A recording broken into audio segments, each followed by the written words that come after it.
សម្រាប់បងប្អូនដែលចង់ទិញប្របាយនៅចំការខ្ញុំបានបងប្អូនអាចតំណតាមខ្ញុំបានណាតាមការ comment លើ YouTube លើ channel របស់ខ្ញុំផ្ទាល់មើលណោះមានទាំង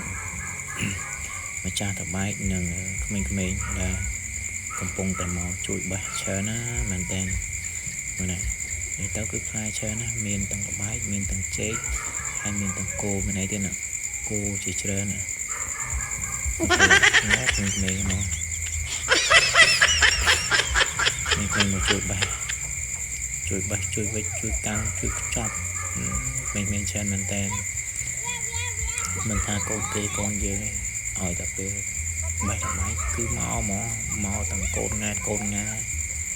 ទាំងអស់ហ្មងនិយាយទាំងអស់ហ្មងមែនតើគាត់សម្លឹងមើលគាត់កំពុងតែរកបេះណាដែលអាចនឹងបញ្ចុះ